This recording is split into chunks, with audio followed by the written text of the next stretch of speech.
Aditya Degree Colleges, leading companies లో 10,000 plus placements with 13.5 lakhs highest package. విలక్షణ నటుడు quota Srinivasarao ఇక లేరు అనే విషయాన్ని విజయవాడ ముఖ్యంగా కంకిపాడు ప్రజలైతే జీర్ణించుకోలేకపోతున్నారు. రీజన్ ఏంటంటే ఆయన పుట్టింది, పెరిగింది, చదువుకుంది, పెళ్లి చేసుకుంది అంతా కూడా విజయవాడ సమీపంలో ఉన్న కంకిపాడులోని ఆయన ఇంట్లోనే.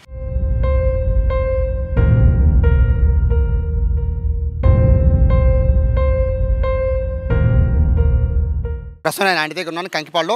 ప్రస్తుతం నా వెనకాల చూడొచ్చు, కంకిపాడులో కోటా శ్రీనివాసరావు పుట్టి పెరిగిన ఇల్లు ఇది. అయితే ఇంటికి కూడా ఆయన వాళ్ళ నాన్నగారు పేరు పెట్టుకున్నారు, కోటా సీతారామాంజనేయులు డాక్టర్.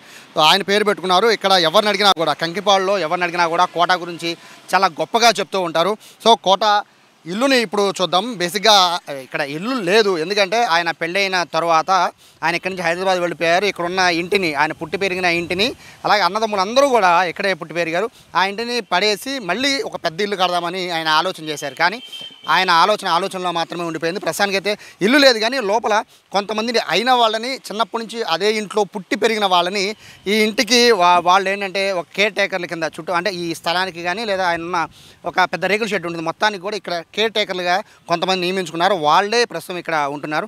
వాళ్ళతోనే మాట్లాడదాం, అలాగే చుట్టుపక్కల ఉన్న ప్రజలతో కూడా మాట్లాడదాం. కోటా శ్రీనివాసరావుకి కంకిపాడుతో ఉన్న అనుబంధం, కంకిపాడు ప్రజలకి కోటాతో ఉన్న అనుబంధం ఎలాంటిదో ఇప్పుడు తెలుసుకుందాం.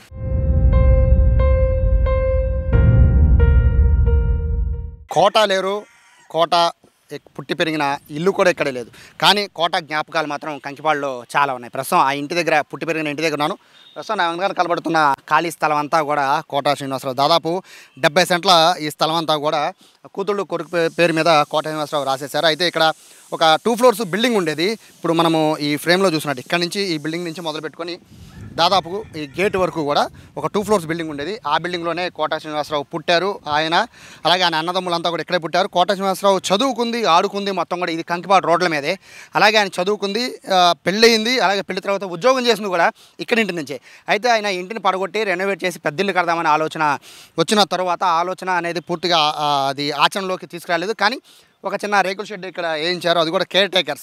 కోటా శ్రీనివాసరావు చిన్నప్పటి నుంచి, అంటే వీళ్ళు చిన్నగా ఉన్న దగ్గర నుంచి వీళ్ళు కోటా శ్రీనివాసరావు ఫ్యామిలీతోనే వాళ్ళు ఉన్నారు. వాళ్ళని దూరం చేసుకోకుండా కోటా గారు దగ్గరుండి వాళ్ళ సొంత ఇంట్లో మనుషులాగా వాళ్ళని ఇక్కడ పెట్టి కొన్ని ఏళ్లుగా వాళ్ళని ఇక్కడే ఉంటున్నారు. కేర్ టేకర్గా ఈ స్థలాన్ని, అలాగే ఇంటిని చాలా రెగ్యులర్గా కోటా శ్రీనివాసరావు కంకిపాడు వస్తే ఖచ్చితంగా ఇక్కడికి వచ్చి వీళ్ళని పలకరించి వెళ్తూ ఉంటారు. నమస్తే అమ్మ, నిజంగా చాలా బాధాకరం, అందరికీ ఇష్టమైన నటుడు ఆయన. మీకున్న అనుబంధం ఏంటి? కోటా శ్రీనివాసరావు గారు ఇక్కడ ఎలా ఉండేవారు? ఈయన 10 ఏళ్ళ పిల్లడప్పుడు ఇక్కడే ఉన్నాడండి. ఇక్కడ వచ్చేట వాళ్ళ పెద్దమ్మళ్ళు ఉండేవాళ్ళు.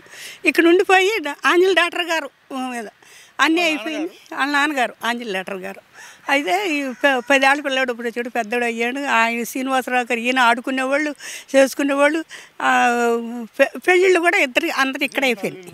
అదంతా ఇల్లు అనమాట. అది ఎంత ఉండంగానే వాళ్ళ డాక్టర్ గారు ఉండంగానే పెళ్ళిళ్ళు అయిపోయినాయి. అందరు పెళ్ళిళ్ళు అయిపోయినాయి. ఆడపిల్లలు ఏంటి అందరిని పెద్దవాళ్ళు అయిపోయారు, అన్నీ అయిపోయినాయి బాబు. డాక్టర్ గారు ఇది అయిపోయాడు. డాక్టర్ గారు వల్ల మేము ఉన్నాం. ఆ బాబు ఆయన వెళ్ళిపోయినాక మమ్మల్ని మటుకు వదిలిపెట్టలేదండి.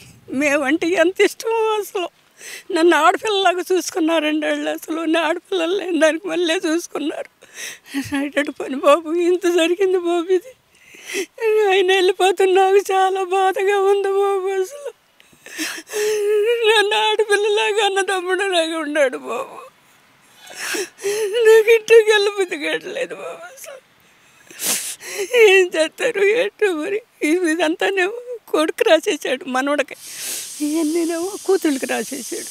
చెప్పాడు నాకు ఇటు రాసేసాను పుష్పవతి, అడిగి ఎవరికి ఇబ్బంది పడకుండా నేను ఉండాలి అని రాశానని చెప్పాడు.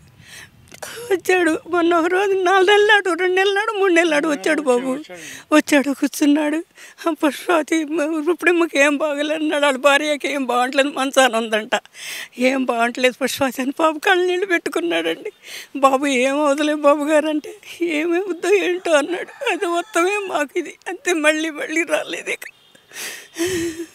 ఫోన్ ఏమన్నా చేస్తారమ్మా? మీకేమన్నా ఫోన్ ఏమైనా చేస్తుంటారు? మాస్టర్కి చెప్తారు, మాస్టర్ మాకు చెబుతాడు అప్పుడప్పుడు.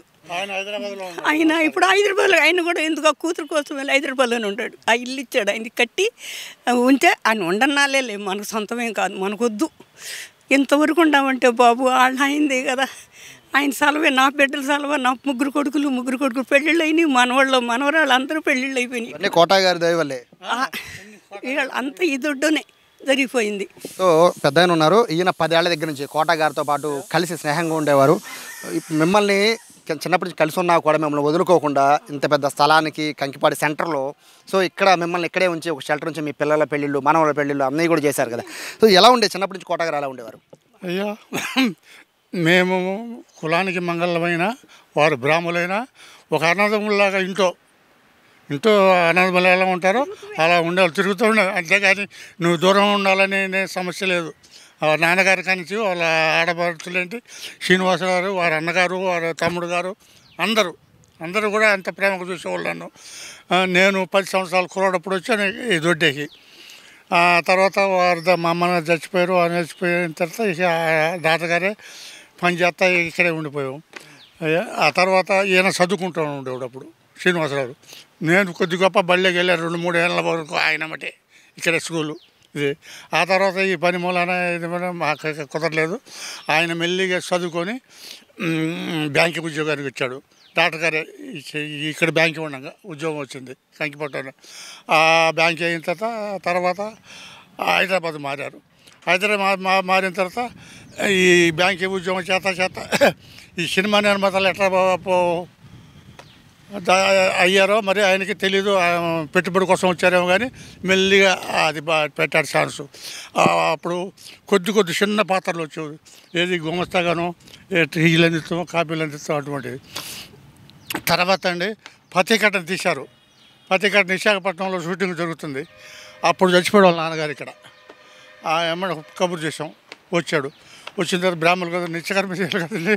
అప్పుడే మరి సౌరకర్మ చేయాల్సి వచ్చింది. అక్కడే ఎదురుగానే ఆ సౌరకర్మ చేసి నేనే చేసిన తర్వాత మళ్ళీ అక్కడి నుంచి డైరెక్టర్ కృష్ణ గారు ఫోన్ చేశారు. షూటింగ్ రాములు మరి ఎమ్మటే వెళ్ళిపోయి ఇక మేకప్ లేకుండా ఈ సౌర దాంతోనే బోడుగుండుతోనే గుడిసెల కాసాయని పేరు పెట్టి వదిలేశారు. ఇక అప్పటి వరకు శ్రీనివాసరావు గారికి తిరుగులేదండి. అటువంటి మహానుభావుడు. స్నేహానికైనా భోజనానికైనా నన్నైనా మా పిల్లలు మనవరాలు తన సొంత పిల్లలుగా చూసేవాళ్ళు, అంత అభిమానంగా ఉండేవాళ్ళు. ఆ తర్వాత మనకుడు ఏమంటే పెద్ద వయసు అయిపోయింది. మేము బయట మీ భార్య భర్తలు చచ్చిపోయే వరకు మీరు ఇక్కడే ఉన్నారా? చచ్చిపోయిన తర్వాత వెళ్తామే మీరు బయటికి వెళ్తానికి లేదండి. ఆ తర్వాత ఆ విషయం వాళ్ళ అల్లు కూతుర్లు కూడా చెప్పారు అనుకుంటండి. తర్వాత ఇక ఆయన వెళ్ళిపోయాడు. ఇప్పుడు మరి మా సంగతి ఏంటో ఇక దేవుడే ఉంటాడు. ఇక అటువంటి మనిషి ఇక మాకు ఉంటాడంటే ఆయన మా పని అయిపోయింది. అయ్యా ఇప్పుడు అప్పుడంటే మీకు తెలియదు, చిన్నప్పటి నుంచి కలిసి పెరిగారు కాబట్టి కోట గారు ఇంత పెద్ద ఆర్టిస్ట్ అవుతారని, మొత్తము భారతదేశంలోనే ఒక టాప్ యాక్టర్ అవుతారని కానీ ఇవన్నీ మీరు ఊహించుండ్రు. సో ఆయన ఒక స్టేజ్ వచ్చేసింది, కోట గారు ఎవరికి అందనంత ఎత్తుకి వెళ్ళిపోయిన పరిస్థితుల్లో అప్పుడు మీతో మాట్లాడేవాళ్ళ రెగ్యులర్గా, అంటే చిన్నప్పటి నుంచి ఉన్నట్టుగా మాట్లాడేవాళ్ళ? వచ్చి దగ్గరికి వచ్చి ఎరా చంద్రాడు బాగున్నావా అన్నాడు. ఏం బాబు కళ్ళు సరిగ్గా కనపడతలేదు, నాకు సరిగ్గా కనపడతలేదు, పెద్ద వయసు వచ్చిందా తట్టా పడుతురా అన్నాడు. నీకు ఎన్ని సంవత్సరాలు అనేవాడు. నాకు 82 సంవత్సరాలు అన్నాడు. అయితే నాకన్నా 2 ఏళ్ళు పెద్దోడు, నువ్వు నాకు 80 సంవత్సరాలు అనేవాడు. ఇక్కడే కూర్చొని అడిగేవాడు. స్వతంత్రంగా అంటే దూరంగా కాదు, ఒరేని కూడా అనేవాడు. చంద్రాయుడు అనేవాడు ఆయన పేరు. పుష్పవతి బాగుందా? బాగున్నాడు అయ్యా. అంత సోషల్గా వాళ్ళ తమ్ముడు శంకర్రావు కూడా, ఆయన కూడా చక్కగా పలకరించాడు. చంద్రాయుడు అని. వాళ్ళ అన్నగారు చచ్చిపోయాడు, నరసింహరావు ఇప్పుడు చచ్చిపోయాడు. ఆయన ఇల్లు ఆబదారు ఆ రోడ్డు. ఈ శ్రీనివాసరావు మొన్నటి వరకు కూడా నన్ను అంత అభిమానంగా చూశాడండి. ఇక దేవుడు దేవాబాయ్. ఇప్పుడు అంత పెద్ద యాక్టర్ కదండి, చుట్టుపక్కల వాళ్ళు ఆయన బేసిక్గా ఆయన అపాయింట్మెంట్ కోసమే నిర్మాతలు ఎదురు చూసిన పరిస్థితి ఒక టైంలో. ఇప్పుడు ఆయన ఆరోగ్యం బాగా కొంతకాలంగా ఇంట్లోనే ఉంటున్నారు. సో మన రీసెంట్గా కూడా వచ్చారంటున్నారు కదా, వచ్చినప్పుడు ఏం చెప్పారు? ఏమి చెప్పారు? జాగ్రత్త అని చెప్తాను. అయితే కాకపోతే ఈ దొడ్డంతా అయ్యా ఇద్దరికేమో కూతుర్లకేమో ఇటు రాశాను, మనవాళ్ళకేమో చచ్చిపోయిన కొడుకులకి అటు రాశాను అని ఆ విషయమే చెప్పాడు. కానీ తర్వాత ఇక వాళ్ళ ఇంటి విషయాలు పెద్దగా చెప్తాడండి. ఏదైనా బయటికి విషయం మటుకు చెప్తాడు, ఇది చేశాను అది ఎట్లా చేశాను అని. వాళ్ళకు రాశానరా వీళ్ళకి రాశానరా సమస్య లేదు చెప్పాడు. వచ్చిన తర్వాత కూడా చెప్పాడు. ఇక ఆయన ఎక్కువగా సోషల్గా ఆ బ్రాహ్మణులు కదండి, ప్రకాశ్ మాస్టర్ ఆయన చదువుకున్నాడు బాగా. ఆయనతో డీలింగ్స్గా మాట్లాడతాం.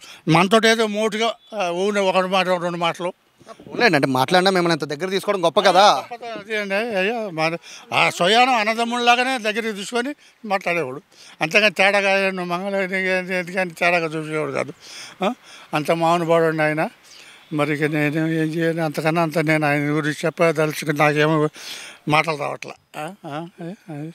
సో ఇది చిన్న విషయం కాదు. చిన్నప్పుడు అంటే 10 ఏళ్ల దగ్గర నుంచి, ఈయన వయసు 10 ఏళ్ల దగ్గర నుంచి అంటే 82 సంవత్సరాలు అంటే 12 ఏళ్ల వయసు దగ్గర నుంచి కోటా శ్రీనివాసరావుతో కలిసి ఉన్న ఈయన్ని దూరం పెట్టకుండా చిన్ననాటి స్నేహితుడిగా భావించి, బంధువుగా భావించి ఇదే ఇంట్లో ఉంచారు. ఇక్కడ ఉన్న ఆస్తులు పంపకాలు చేసినా కూడా వాళ్ళ పిల్లలకు కూడా చెప్పి ఇక్కడి నుంచి వీళ్ళు వెళ్ళరు, వీళ్ళు చనిపోయేంత వరకు వీళ్ళు ఇక్కడే ఉంటారని చెప్పారంటే నిజంగా కోట గొప్పతనం తెలుసుకోవచ్చు. బేసిక్గా చాలా ప్రైమ్ ఏరియా కంకిపాడులో. అటువంటి ప్రాంతంలో వీళ్ళకి ఫ్యామిలీకి అవకాశం ఇవ్వడే కాదు, వీళ్ళ పెళ్ళిళ్ళు, వీళ్ళ కూతుళ్ళు కొడుకుల పెళ్ళిళ్ళు, మనవాళ్ళ పెళ్ళిళ్ళు అన్నిటికీ కూడా కోట గారు ఇదే ప్లేస్లో నుంచి వచ్చి వాళ్ళ సహకారం అందించడం, ఇదే ప్లేస్లో కోటగారి పెళ్ళిళ్ళు అలాగే వాళ్ళ పిల్లల పెళ్ళిళ్ళు అన్నీ కూడా ఇదే ప్లేస్లో అవడం, ఇవన్నీ చూస్తుంటే ఈ స్థలానికి కోటా శ్రీనివాసరావు గారికి చాలా అవినాభావ సంబంధం అయితే ఉంది. ఆయన గతంలో 2-3 నెలల క్రితం వచ్చినప్పుడుగా కూడా దీని గురించి మాట్లాడినట్టుగా కూడా చెప్తున్నారు. ఇక్కడ కోటా శ్రీనివాసరావు వస్తే ఖచ్చితంగా అందరూ బాగోగుల గురించి అడుగుతూ ఉంటారు. అలాగే ఎవరికైనా ఏదైనా సహాయం కావాలన్నా కూడా కోటాకి సహాయం చేసే గుణం ఉందని కూడా చెప్తున్న నేపథ్యంలో ప్రస్తుతం అయితే కంకిపాడు మొత్తం కూడా విషాదంతో మునిగిపోయిందని చెప్పుకోవచ్చు. ఎందుకంటే ఇక్కడ కోటా శ్రీనివాసరావు అనుబంధం 1 కాదు 2 కాదు. ఆయన సినిమాల్లోకి వెళ్ళి ఆయన టాప్ యాక్టర్ అయినా కూడా ఈ కంకిపాడుని అయితే వదిలిపెట్టలేదు. రెగ్యులర్గా కంకిపాడుకు వస్తూ ఉండేవాళ్ళు. ఇక్కడ ఉన్న ఫ్రెండ్స్తో, చిన్ననాటి ఫ్రెండ్స్తో, అలాగే ఆయనతో పాటు చదువుకున్న వాళ్ళతో, అలాగే ఫ్యామిలీ మెంబర్స్తో, చుట్టుపక్కల వాళ్ళతో చాలా ఆప్యాయతగా అనురాగంగా మాట్లాడేవాళ్ళు. హైదరాబాద్ వీళ్ళు వచ్చినా కూడా అదేవిధంగా చూసేవారని చెప్పి గతంలో చాలా ఇంటర్వ్యూల్లో కూడా కోటా గారు కూడా చెప్పిన సంగతి తెలిసింది. ప్రస్తుతానికి అయితే కోటా గారు లేని విషయం, కోటా గారికి రారనే విషయం అయితే ఇక్కడ ఉన్న వాళ్ళు ఎవరు కూడా జీర్ణించుకోలేకపోతున్నారు. కెమెరా పర్సన్ కృష్ణతో సాయి, సుమన్ టీవీ, కంకిపాడు నుంచి.